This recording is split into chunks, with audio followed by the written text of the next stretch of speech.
Čau, to je dalšího videa a dneska se tady podíváme, jak se mě povedlo dát 16 kg na mapě Stalingrad s tímhle Tigrem. Je to prémiový tank a myslím, že je dobrý. Zkusil jsem to na začátku flankovat a docela se mi to i podařilo, jako tady ten Ebr, ten jako moc neměl šanci, ale netrefil jsem ho, takže to ještě chvilku trvalo, než jsem ho zničil.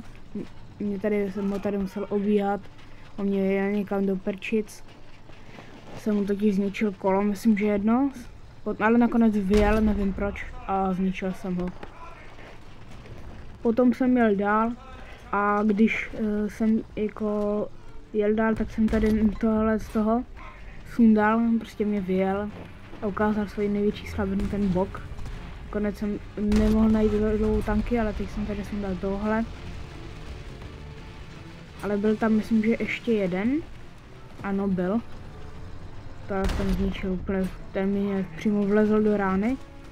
Tady už se blíží můj konec prvního mého tanku, protože jsem si tady sundal tohle. Ale hned na to, když jsem se ještě vlastně chtěl jednoho sundat, tohle, to jsem si sundal a hned přiletěl od sučka.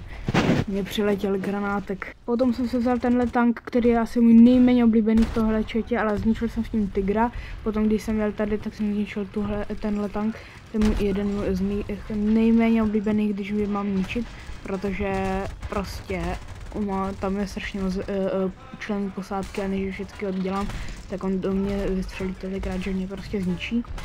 Zničil jsem tady ještě dalšího a potom jsem tady obsazoval oblast Ačko, ale nakonec jsem tam chcípl a už si nedal žádné killy.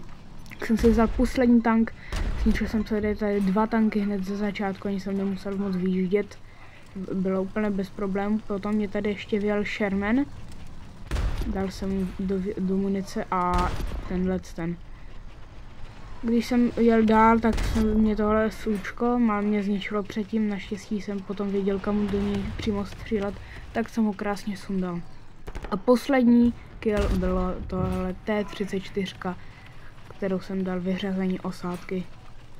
Tak tohle by bylo z téhle bitvy všecko a čau, do dalšího videa.